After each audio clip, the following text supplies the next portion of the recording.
Hello friends, welcome to UPSC awareness series part 6। इस part में हम बात करेंगे कि करंट अफेयर्स का यूपीएससी की प्रिपरेशन में क्या महत्व है। That is the role of current affairs in UPSC preparation. तो करंट अफेयर्स का बहुत ज़्यादा महत्व है क्योंकि प्रीलिम्स और मेंस में करंट रिलेटेड क्वेश्चंस बहुत सारे पूछे जाते हैं।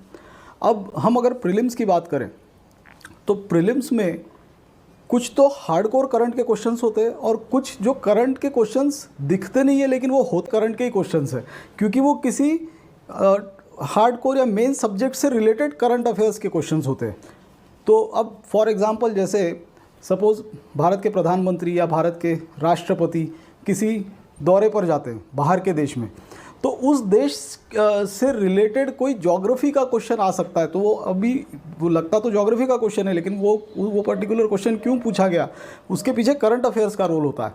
तो आपको इसीलिए करंट अफेयर्स को ट्रेडिशनल सब्जेक्ट्स के साथ लिंक करके एक प्रिपरेशन करनी होती है।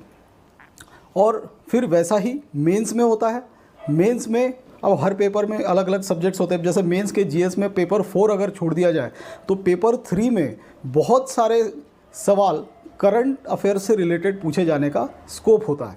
तो अब आपको ये जानना है, जैसे कुछ सब्जेक्ट्स होते हैं जिनमें करंट अफेयर्स पूछ ही नहीं सकते। अब जैसे कि हिस्ट्री है, हिस्ट्री तो पास्ट हो गई, तो पास्ट में करंट कहाँ से आएगा। लेकिन फिर भी कई बार किसी हिस्टोरिकल इवेंट का आज की डेट में कोई रेलेवेंस होगा, उससे रिलेटेड सवाल पूछा जाता है। तो वो एक तरह से हिस्ट्री का भी सवाल करंट अफेयर्स से लिंक्ड है।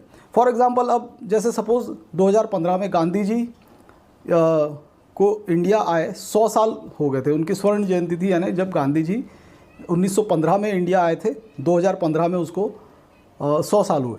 तो अब उससे रिलेटेड कोई क्वेश्चन, गांधी जी के साउथ अफ्रीका के टेन्योर से रिलेटेड क्वेश्चन, या गांधी जी जब यहाँ आए तो पहला सत्याग्रह कौन सा किया, वगैरह वगैरह, कुछ भी सवाल आ सकते हैं कि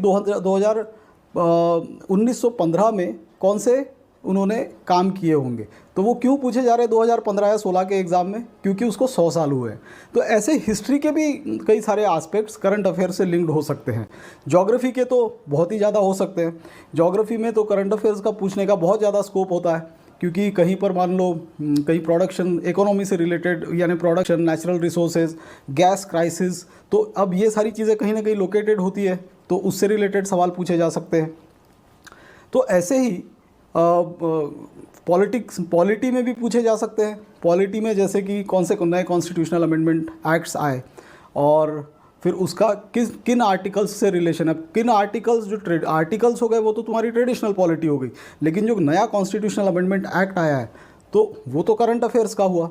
सो करंट अफेयर्स को आपको उतनी ही तवज्जो अपने प्रिपरेशन में देनी है जितनी आप स्टैंडर्ड बुक्स को या स्टैंडर्ड सब्जेक्ट्स को पढ़ने में देते हैं। तो हमेशा किसी भी सब्जेक्ट को, हिस्ट्री को थोड़ा बहुत छोड़ के, कि बाकी सारे सब्जेक्ट्स थोड़े डायनामिक नेचर के होते हैं जिनमें करंट अफेयर्स इंटीग्रेट हो सकता है।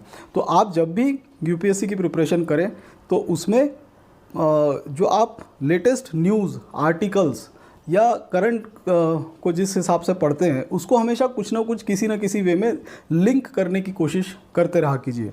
अब इकोनॉमी के तो सारे ही टॉपिक्स या सारे प्रीलिम्स और मेंस दोनों में जो सवाल पूछे जाते हैं वो किसी न किसी तरीके से करंट अफेयर से ही जुड़े होते हैं, क्योंकि इकोनॉमी सबसे ज़्यादा डायनेमिक सब्जेक्ट है जो हमेशा चेंज होता रहता है। नए नए डेटाज आते रहते हैं, नई पॉलिसीज़ आती रहती है, जीडीपी में चेंजेस आते हैं, ग्रोथ होती है, नहीं होती है, किस रेट से हो रही है, इन्फ्लेशन, तो वो सारा का सारा करंट अफेयर से ही रिलेटेड होता है।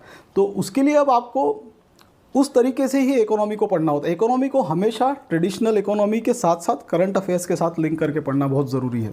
Similarly if you study international relations, तो इंटरनेशनल रिलेशंस में एक तो उसका ट्रेडिशनल पार्ट हो गया, यानी जिसमें तुम्हारे आ गए कि इंडिया के पाकिस्तान के साथ पुराने रिश्ते कैसे थे, या चाइना के साथ कैसे रिश्ते थे, रशिया के साथ या इंडो यूएस टाइज़ पहले कैसे थे, एक वो उसका बैकग्राउंड हो गया, और जो अभी उसका करंट स्टेटस है वो आ गया। Now what are the irritants in our relations, multilateral और बायलैटरल, वो आपको स्टडी करने हैं। तो वो भी करंट अफेयर्स से ही आपका के ही स्टडी से आपको पता लगेगा।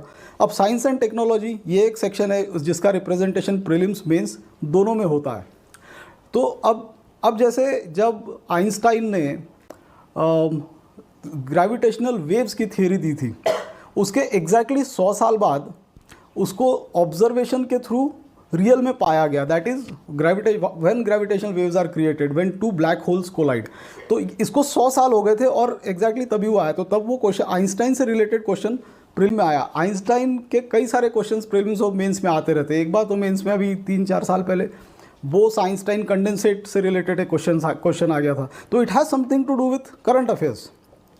आपको ट्रेडिशनल साइंस एंड टेक तो पढ़नी ही है, जो कि नॉर्मल टेक्नोलॉजी की हम पढ़ते हैं, बायोटेक्नोलॉजी हो गया, कंप्यूटर से रिलेटेड एंड आर्टिफिशियल इंटेलिजेंस। लेकिन इसमें जो लेटेस्ट क्या चल रहा है वो ज़्यादा पूछा जाता है कुछ टॉपिक्स में।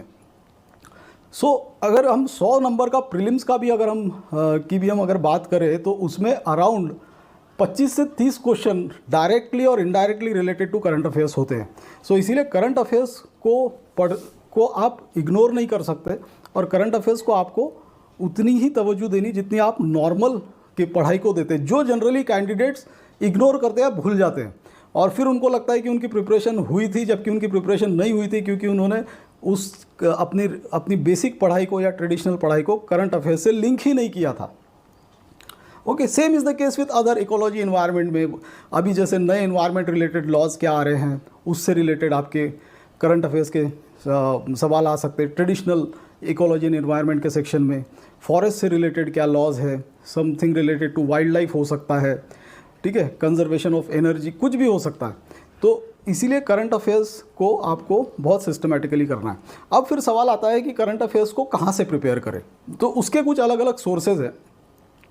नो माइंड यू, यूपीएससी की पढ़ाई करते समय आपको थोड़ा स्मार्ट वर्क भी करना होता है। देखिए, हार्ड वर्क तो अपनी जगह है, वो तो करना ही है, लेकिन उसके साथ साथ आपकी जो पढ़ाई होती है उसको थोड़ा स्मार्टली मैनेज करना होता है।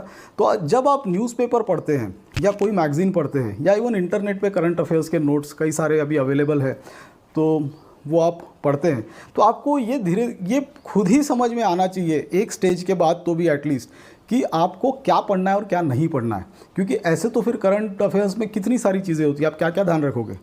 तो आपको ही ये समझ में आना चाहिए कि ये पर्टिकुलर चीज़ जो हुई है या पर्टिकुलर इवेंट हुई है या पर्टिकुलर न्यूज़ पेपर में आर्टिकल आया है, तो इसका क्या कोई करंट अफेयर्स अपने यूपीएससी से रिलेटेड है या नहीं है तो उसको छोड़ दो, है तो उसको रखो, उसको उस आर्टिकल को भी काट के रख सकते हो। तो उसमें आप जो सोर्सेज, एक तो बेस्ट सोर्स है उसका कि न्यूज़पेपर्स के, अच्छे न्यूज़पेपर के एडिटोरियल्स, ठीक है। तो उसमें जैसे इंडियन एक्सप्रेस और Hindu is a good newspaper for you to prepare for civil services. अब हिंदू के साथ एक प्रॉब्लम ये है कि हिंदू जनरली इंडिया में हर सिटीज़ में उसी दिन का पब्लिकेशन नहीं मिलता है, वो 1-2 दिन बाद का आता है। तो जब न्यूज़पेपर जनरली 1-2 दिन बाद का पढ़ने को आता है तो उसको पढ़ने की इच्छा नहीं होती है। सो उसको भी मैनेज किया जा सकता है, जैसे उसके एप्लीकेशन है अभी तो हर न्यूज़पेपर के। आप फिर apart from Hindu, Indian express is a very good paper which is unbiased, और उसमें अच्छे लीड कॉलम्स होते हैं, उनको पढ़ा कीजिए। फिर कुछ मैगजीन्स होती है जैसे सिविल सर्विसेज क्रॉनिकल है, कंपटीशन विजार्ड, प्रतियोगिता दर्पण। तो अब ये सारी की सारी नहीं पढ़नी है, इसमें से कोई भी एक मैगजीन पढ़ो। अच्छा, why I am insisting on these magazines and not Frontline और इंडिया टुडे, उसके पीछे एक रीज़न ये है कि इंडिया टुडे, फ्रंटलाइन वगैरह जो इस टाइप की मैगजीन्स होती है, दे आर गुड मैगजीन्स, लेकिन यूपीएससी की प्रिपरेशन करने के लिए आपको उसमें फिर ढेर छांटना पड़ेगा उसमें से कि क्या क्या आपके रिलेवेंस का है। ये जो मैगजीन्स होती है ये actually UPSC point of view से ही बनाई होती है। तो कोई भी इशू है, suppose what are the problems with Ukraine and Russia, तो ये यूपीएससी पॉइंट ऑफ व्यू से आपको उसमें से रिलेवेंट चीज़ें निकाल के आपको प्रेजेंट करके वो देंगे। तो आपको उसमें ज़्यादा मेहनत नहीं करनी, उससे आपका टाइम बचता है।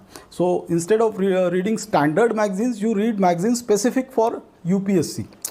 ओके, एक ये तरीका है। एंड फिर एक और तरीका है कि आप अपनी करंट अफेयर्स की पढ़ाई इंटरनेट और सोशल मीडिया के थ्रू भी कर सकते हैं। तो इंटरनेट पे भी कई सारी वेबसाइट्स है जो करंट अफेयर्स पे आपको रेगुलर इनपुट्स देते रहते हैं। लेकिन अब कई बार क्या होता है कि वो इंटरनेट पे जो इनपुट्स होते हैं वो इतने ज़्यादा हो जाते हैं कि वो अनमैनेजेबल होते हैं। और वैसे भी अब कई लोग करते भी होंगे, लेकिन मैं इस चीज़ के पर्सनली ख़िलाफ़ हूँ कि आप यूपीएससी की पढ़ाई सोशल मीडिया से या इलेक्ट्रॉनिक मीडियम से करें। आपको हमेशा उसको प्रिंटेड मीडियम से ही करना चाहिए, क्योंकि आपको एग्ज़ाम भी एक्चुअली फिजिकली ही देना है।